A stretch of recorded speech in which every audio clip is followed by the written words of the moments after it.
Hello friends, welcome to Insom class. तो चलिए start करते हैं। हम लोग खान सर के द्वारा तैयार किया गया डेली जीके जीएस का टेस्ट सीरीज और आज हम लोग सेट नंबर 4 का डिस्कशन करने वाले हैं। तो आप लोग वीडियो को अंत तक बने रहिएगा। पसंद आने पर वीडियो को लाइक और चैनल को सब्सक्राइब करना ना भूलें और इस वीडियो को अपने दोस्तों ग्रुप में शेयर जरूर करें। तो चलिए हम लोग स्टार्ट करते हैं और देखते हैं आज का पहला क्वेश्चन। तो चलिए आज का पहला प्रश्न है, मक्का को भारत में किसके रास्ते से लाया गया है। तो जो क्वेश्चन है यह सीडीएस 2024 का पूछा गया क्वेश्चन है। तो मक्का को भारत, अफ्रीका और स्पेन के रास्ते से लाया गया था और कहा जाता है कि मक्का सर्वप्रथम पुर्तगालियों के द्वारा भारत में लाया गया है। तो इसका ऑप्शन नंबर 2 हो जाएगा, अफ्रीका और स्पेन के रास्ते। हिमालय दर्रे और श्रेणी यानी रेंज जिनमें ये दर्रे स्थित है के निम्नलिखित युग में कौन सा युग है जो सही सुमेलित है। इन चारों ऑप्शन में से किसका जो सुमेलन है वह सही है। और ये देखते हैं, जोजिला दर्रा यह बृहत हिमालय में है, बिल्कुल सही है। बनिहाल दर्रा पीर पंजाल श्रेणी में है, बिल्कुल सही है। फोटूला दर्रा यह लद्दाख नहीं होगा, फोटूला दर्रा जास्कर श्रेणी में है, जास्कर श्रेणी में है।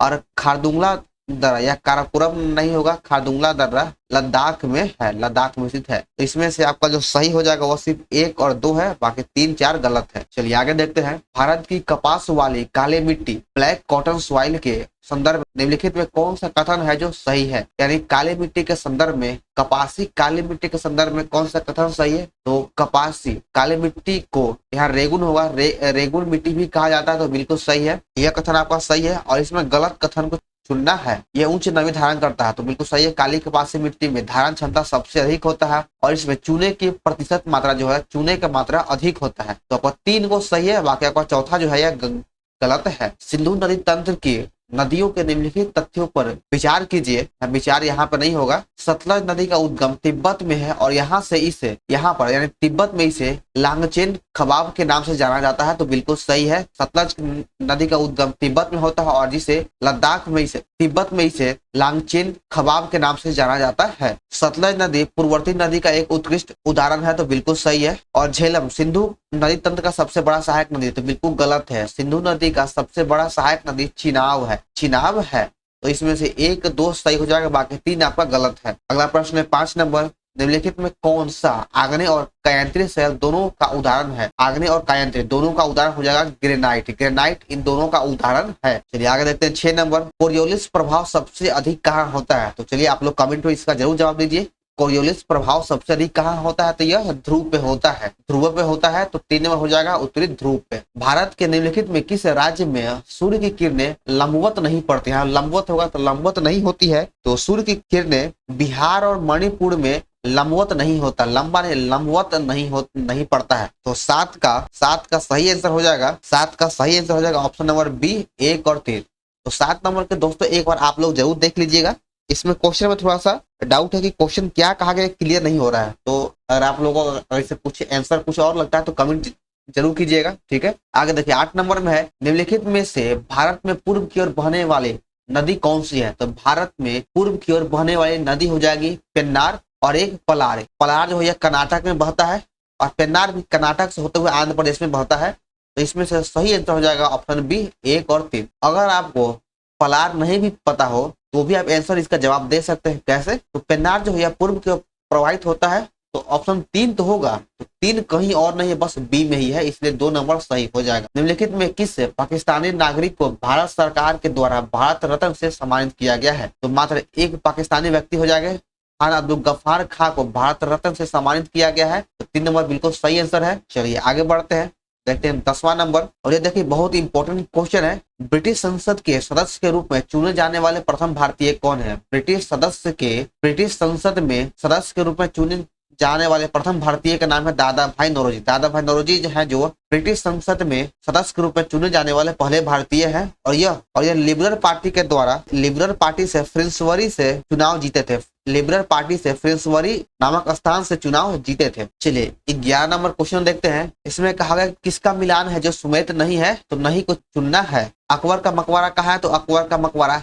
सिकंदरा में है, तो बिल्कुल सही है। जहांगीर का मकबरा शहादरा लाहौर में है, लाहौर में है, शहादरा यह लाहौर में ही है। तो जहांगीर का मकबरा लाहौर में है लेकिन जगह का नाम है शहादरा, तो 2 नंबर भी सही है। शेख सलीम चिश्ती का मकबरा फतेहपुर सिकरी में, यह भी सही है। और शेख सलीम चिश्ती के नाम पर ही जहांगीर का नाम सलीम रखा गया था। शेख निजामुद्दीन औलिया का मकबरा अजमेर में है, तो बिल्कुल गलत है। शेख निजामुद्दीन औलिया का मकबरा दिल्ली में है, दिल्ली में है, तो आपका 4 नंबर गलत हो जाएगा। 4 नंबर गलत है, तो सही आंसर हो जाएगा 11 का ऑप्शन डी। अगला प्रश्न है, अधोलिखित में कौन एक चवार के अनुसार सर्वोच्च मूल्य है? तो सर्वोच्च मूल्य हो जाएगा चवार के अनुसार काम। 3 नंबर सही हो जाएगा। चलिए आगे देखते हैं 13 नंबर, सिकंदर के हमले के समय भारत पर निम्नलिखित में किस राजवंश का शासन था? तो सिकंदर के हमला के समय उत्तर भारत पर नंद वंश का शासन था, और उस समय नंद वंश का शासक घनानंद था, और ये घनानंद सिकंदर के समकालीन था। नंद वंश के बाद फिर आता है मौर्य वंश, और मौर्य वंश की स्थापना चंद्र मौर्य के द्वारा किया गया था, और मौर्य वंश के बाद फिर आता है शुंग वंश, और शुंग वंश के बाद आएगा फिर कण्व वंश। चलिए, सबसे अधिक निर्णायक युद्ध जिसने अंग्रेजों के भारत में प्रभुत्व को संस्थापित किया वह कौन सा युद्ध था? तो यह बहुत ही इंपॉर्टेंट क्वेश्चन है।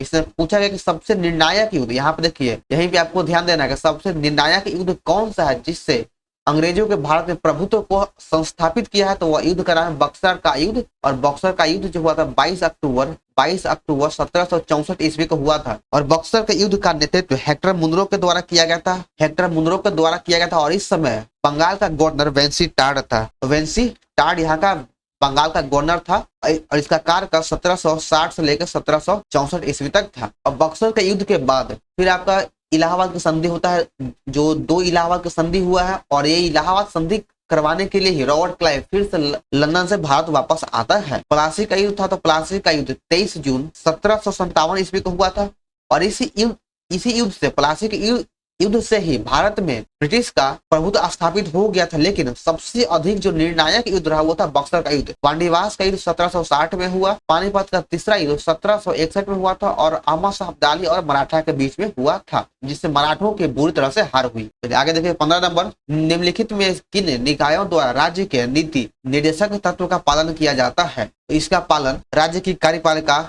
राज्य की विधायिका, संघ कार्यपालिका और बीमा निगम के द्वारा किया जाता है। तो सही उत्तर हो जाएगा ऑप्शन डी, 1, 2, 3, 4 सभी। और राज्य के नीति निर्देशक तत्व का उल्लेख भाग 4 में किया गया, और इसका अनुच्छेद 36 से 51 तक किया गया है। आगे 16 नंबर, भारत के महान्यायवादी के बारे में निम्नलिखित में कौन सा कथन है जो सत्य है? महान्यायवादी का उल्लेख अनुच्छेद 76 में किया गया है, और महान्यायवादी की नियुक्ति राष्ट्रपति के द्वारा किया जाता है, बिल्कुल सही है। महान्यायवादी की पदावधि संविधान के द्वारा तय किया जाता है, तो बिल्कुल गलत है। महान्यायवादी राष्ट्रपति के समक्ष प्रसाद परित्र धारण करता है, राष्ट्रपति के प्रसाद परित्र पद धारण करता है। महान्यायवादी देश में सर्वोच्च विधि अधिकारी होता है, तो बिल्कुल सही है, इसमें 1 और 3 सही है। आगे देखिए 17 नंबर, राज्यपाल के संदर्भ में निम्नलिखित कथनों पर विचार कीजिए। राज्यपाल का वेतन भारत के संचित निधि से दिया जाता है, तो बिल्कुल गलत है। राज्यपाल का वेतन राज्य के संचित निधि से दिया जाता है, तो पहला गलत हो जाएगा। अनुच्छेद 356 के अंतर्गत राज्यपाल मुख्यमंत्री की सलाह पर राष्ट्रपति शासन लगाने की सिफारिश करता है, तो बिल्कुल गलत है। अनुच्छेद 356 में राष्ट्रपति शासन है, लेकिन यह राज्यपाल मुख्यमंत्री की सलाह पर राष्ट्रपति शासन लगाता है, तो यह गलत है। तो इसमें से आपको गलत को चुनना है कि गलत कौन है, तो इसमें दोनों गलत है। 17 का 3 नंबर हो जाएगा, दोनों गलत है। सर्वोच्च न्यायालय का कौन सा क्षेत्राधिकार राष्ट्रपति के संविधान पूर्व संधि से उत्पन्न किसी विवाद पर राय लेने के लिए अधिकृत करता है? तो इसका 18 का सही उत्तर हो जाएगा ऑप्शन बी, सलाह क्षेत्राधिकार। लोकसभा के द्वारा पारित धन विधेयक राज्य सभा द्वारा भी पारित मान लिया जाएगा यदि राज्यसभा द्वारा उस पर कोई कार्यवाही नहीं किया जाता है। कितने दिन तक? तो 14 दिन तक अगर कोई कार्यवाही नहीं किया जाएगा तो उसे पारित माना जाता है। सवाल निम्नलिखित में किस समूह से संबंधित है? तो सवाल जो है, यह सवाल का संबंध थैलेफाइटा समूह से है, और थैलेफाइटा समूह में सवाल, कवक, ये सभी आता है। कवक कोशिका भित्ति कड़ी जटिल शर्करा से बना होता है, यानी इस क्वेश्चन में पूछा गया है कि कवक की कोशिका भित्ति किसका बना होता है? तो कवक की कोशिका भित्ति काइटिन की बना होता है, काइटिन का बना होता है। अगर पूछे कि पौधों की कोशिका भित्ति यानी पादपों का कोशिका भित्ति किसका बना होता है, तो वह सेलुलोज का बना होता है। तत्वों के रासायनिक गुणों का अध्ययन करने के लिए मेंडेलीफ ने किन 2 तत्वों से बनने वाले यौगिक पर ध्यान केंद्रित किया था? उन 2 यौगिक का नाम हो जाएगा, उन 2 तत्वों का नाम है हाइड्रोजन और ऑक्सीजन।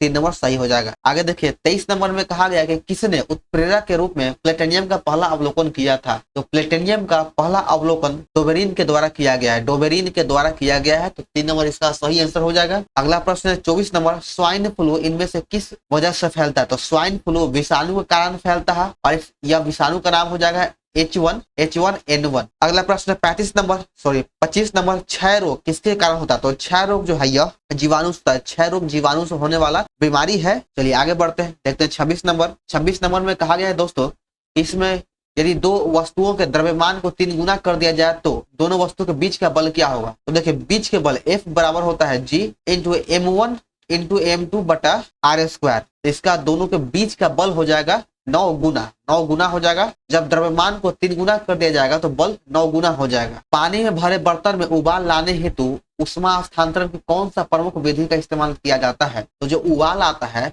पानी में वह संवहन विधि के द्वारा होता है। संवहन विधि के द्वारा पानी में उबाल आता है, तो 3 नंबर सही हो जाएगा। आगे देखिए 28 नंबर, पारिस्थितिकी तंत्र में विभिन्न पोषी स्तर के माध्यम से ऊर्जा का प्रवाह होता है किस दिशा की ओर? तो यह जो है प्रत्येक उच्चतर पोषी स्तर के साथ कम होता चला जाता है। जैसे जैसे ऊर्जा उच्चतर पोषी स्तर की ओर जाएगा तो वह उसका ऊर्जा का जो लेवल है वह कम होता चला जाएगा। और सबसे अधिक ऊर्जा प्राथमिक स्तर में होता है, प्राथमिक पोषी स्तर में होता है। और प्राथमिक स्तर का ऊर्जा उत्पादक हो जाएगा उत्पादक में सबसे अधिक ऊर्जा होता है। चलिए आगे देखते हैं 29 नंबर, आधुनिक आवर्त सारणी में किसी समूह में नीचे की ओर जाने पर परमाणु का आकार क्या होता है? जब किसी आवर्त सारणी हम जब नीचे की ओर जाएंगे तो कोष की संख्या बढ़ जाता है, कोषों की संख्या बढ़ जाता है। तो यही रीजन है कि जब कोष की संख्या बढ़ जाने की वजह से आपका परमाणु का आकार बढ़ जाता है। आगे देखते हैं 30 नंबर, वह मुक्त ऊर्जा है जो, कौन मुक्त ऊर्जा है जब एक इलेक्ट्रॉन अपने उदासीन गैसीय परमाणु में जोड़ा जाता है? वह मुक्त ऊर्जा का नाम हो जाएगा इलेक्ट्रॉन बंधुता। 3 नंबर सही है। हाइड्रोजन का इलेक्ट्रॉनिक विन्यास निम्न में किसके समान होता है? तो हाइड्रोजन का इलेक्ट्रॉनिक विन्यास क्षारीय धातु के समान होता है, चलिए आगे देखते हैं 32 नंबर, विद्युत बल्ब में आमतौर पर रासायनिक रूप से निष्क्रिय गैस भरी होती है, तो उस गैस का नाम क्या है? तो उस गैस का नाम हो जाएगा नाइट्रोजन। विद्युत बल्ब में आमतौर पर नाइट्रोजन गैस भरा जाता है, तो 1 नंबर सही है। आगे देखिए 33 नंबर, किसी वस्तु को अवतल दर्पण के वक्रता केंद्र पर रखे जाने से प्रतिबिंब कहाँ बनता है? तो जब किसी वस्तु को अवतल दर्पण के वक्रता केंद्र पर रखेंगे तो वस्तु का जो प्रतिबिंब होगा वह वक्रता केंद्र पर ही बनेगा, तो 4 नंबर सही हो जाएगा। आगे 34 नंबर, कार्बन मोनोऑक्साइड एक वायु प्रदूषक क्यों है? तो यह वायु प्रदूषक इसलिए है क्योंकि यह रक्त की ऑक्सीजन ले जाने की क्षमता को कम कर देता है। सबसे अधिक रक्त में घुलने की जो क्षमता है वो कार्बन मोनोऑक्साइड का ही है, बहुत जल्दी से यह रक्त में घुल जाता है। कौन सा कथन गैर निष्पादित संपत्ति के बारे में सही नहीं है? वे बैंक द्वारा किसी वित्तीय संस्थान को दिए गए ऋण है जहां उधारकर्ता ब्याज या मूल राशि में चूक करता है या देरी करता है, तो पहला आपका गलत हो जाएगा। इसमें सही को चुनना तो पहला गलत है। दूसरा है कि बैंक को एनपीए से कोई आय करने की अनुमति नहीं है, तो यह भी गलत है, अनुमति है। एक ऋण चुकौती जो 1 साल से अधिक देरी हो रही है उससे एनपीए के रूप में मान्यता दी जानी चाहिए, तो बिल्कुल सही है, तो इसमें 3 नंबर सही हो जाएगा। आगे 36 नंबर, 19 जुलाई 1969 को जिन 14 बैंकों का राष्ट्रीयकरण किया गया था उनमें न्यूनतम जमा राशि क्या था? तो न्यूनतम जमा राशि 50 करोड़ था। 19 जुलाई 1969 को पहली बार 14 बैंकों का राष्ट्रीयकरण किया गया। इसके बाद फिर 1980 में 6 बड़े बैंकों का राष्ट्रीयकरण किया गया था। EBITAD का फुल फॉर्म क्या होता है? तो इसका फुल फॉर्म हो जाएगा earning before interest tax depreciation and amortisation. 2 number इसका सही उत्तर है। आगे देखिए 38 नंबर, भारत के किस राज्य या केंद्र शासित प्रदेश में 100% वित्तीय समावेशन की घोषणा किया गया है? 100% यानी पूर्ण रूप से वित्तीय समावेशन की घोषणा पुदुचेरी में किया गया है। आगे 39 नंबर के न्यूनतम मजदूरी अधिनियम नियम कुशल व अकुशल श्रमिकों को दी जाने वाली मजदूरी का निर्धारण करता है। यह एक्ट कब पारित किया गया था? यह जो एक्ट है यह 1948 में पारित किया गया था, 1948 में पारित किया गया था। 40 नंबर देखिएगा, राष्ट्रीय लघु बचत कोष NSSF की स्थापना कब किया गया था? राष्ट्रीय लघु बचत कोष की स्थापना 1999 ईस्वी में किया गया था और इसकी स्थापना वित्त मंत्रालय के द्वारा किया गया है। एक्सिमो मिशन 4 के लिए किस भारतीय वायुसेना अधिकारी को नियुक्त किया गया है? तो इसके लिए शुभांशु शुक्ला और प्रशांत बालकृष्ण नायर को नियुक्त किया गया है। शुभांशु शुक्ला और प्रशांत बालकृष्ण नायर को नियुक्त किया गया है एक्सियोम मिशन 4 के लिए, यानी X4 मिशन के लिए शुभांशु शुक्ला और प्रशांत बालकृष्ण नायर को नियुक्त किया गया है। आगे 42 नंबर, विश्व व्यापार सांख्यिकी रिपोर्ट के संदर्भ में निम्नलिखित कथनों पर विचार कीजिए। यूरोपीय संघ, अमेरिकी, ब्राजील और चीन सबसे बड़े कृषि निर्यातक देश है और इसमें जो है यूरोपीय संघ का स्थान पहला है, अमेरिका का दूसरा स्थान है, ब्राजील का स्थान तीसरा है और चीन का स्थान चौथा है। आगे कथन 2 कि भारत के योगदान के साथ यह 8वां, यहाँ पे है 8वां सबसे बड़ा निर्यातक देश है। तो भारत जो है 8वां सबसे बड़ा निर्यातक देश है। तो इसमें से दोनों कथन सही हो जाएगा। तो 42 का सही हो जाएगा ऑप्शन सी। चलिए आगे देखते हैं कि राष्ट्रीय हिंदी विज्ञान सम्मेलन का चौथा संस्करण वैज्ञानिक एवं औद्योगिक अनुसंधान परिषद के द्वारा किस शहर में आयोजित किया गया था। तो इसका आयोजन यानी इस राष्ट्रीय हिंदी विज्ञान सम्मेलन का चौथा संस्करण का आयोजन मध्य प्रदेश के भोपाल में किया गया है। मध्य प्रदेश के भोपाल में किया गया। और वर्तमान में भोपाल के सीएम यानी मध्य प्रदेश के सीएम हो जाएंगे मोहन यादव। और यह क्वेश्चन कल भी आपको पूछा गया था, कल का भी सेट में यानी 3 नंबर के सेट में भी था क्वेश्चन। तो जो क्वेश्चन रिपीट करता है वो महत्वपूर्ण है, उसे आप याद जरूर रखें। सरकार ने विमान रख रखाव, मरम्मत और ओवरहाल में स्वचालित मार्ग में कितने प्रतिशत एफडीआई की स्वीकृति प्रदान किया है। तो एफडीआई में स्वीकृति 100% प्रदान किया गया, 100% प्रदान किया गया, यानी एफडीआई को बढ़ाकर 100% कर दिया गया है। और यह भी क्वेश्चन हमें कल के सेट में था। तो अगर आप लोग कल का वीडियो देखेंगे तो आप लोग को यह आंसर पता होगा। चलिए आगे देखते हैं 45 नंबर। अंतरराष्ट्रीय अंतरिक्ष स्टेशन के लिए भारत अमेरिका मिशन के लिए मुख्य अंतरिक्ष यात्री किसे चुना गया था। मुख्य अंतरिक्ष यात्री शुभांशु शुक्ला को चुना गया। और इस प्रश्न का आंसर आपका 41 नंबर में भी है। तो आगे बढ़ते हैं 46 नंबर। नई दिल्ली में आयोजित शीर्ष स्तरीय त्रिसेवा वित्तीय सम्मेलन की अध्यक्षता किसने किया था। त्रिस्तरीय वित्तीय सम्मेलन की अध्यक्षता अनिल चौहान के द्वारा किया गया है। चलिए आगे बढ़ते हैं। हाल ही में एक सतत भविष्य के लिए सशक्त वैश्विक दक्षिण थीम के साथ वॉइस ऑफ ग्लोबल साउथ शिखर सम्मेलन का आयोजन किस देश के द्वारा किया गया है। तो इसका आयोजन भारत के द्वारा किया गया है। ई साक्ष्य, न्याय सेतु, न्याय श्रुति और ई समन ऐप किस केंद्रीय मंत्री के द्वारा लॉन्च किया गया है। तो यह गृह मंत्री राजनाथ सिंह के द्वारा गृह मंत्री अमित शाह के द्वारा लॉन्च किया गया है। इसको ठीक कर लीजिएगा, गृह मंत्री अमित शाह के द्वारा लॉन्च किया गया है। यहाँ पर हम गलत बोल चुके थे, राजनाथ सिंह रक्षा मंत्री है। तो 48 का 2 नंबर सही हो जाएगा। और यह जो ऐप है, यह सभी ऐप चंडीगढ़ में लॉन्च किया गया है। केंद्रीय समुद्री मत्स्य अनुसंधान संस्थान का निदेशक नियुक्त किसे किया गया है। तो इसका निर्देशक ग्रीन्स जॉर्ज को नियुक्त किया गया है। ग्रीन्स जॉर्ज को मत्स्य अनुसंधान संस्थान का निर्देशक नियुक्त किया गया है। और यहाँ पे एक चीज ठीक कर लिया, क्वेश्चन में छूटा हुआ है। यहाँ पे हुआ कि केंद्रीय समुद्री मत्स्य अनुसंधान संस्थान कोचीन यहाँ पे होगा, कोचीन का निर्देशक किसे नियुक्त किया गया है।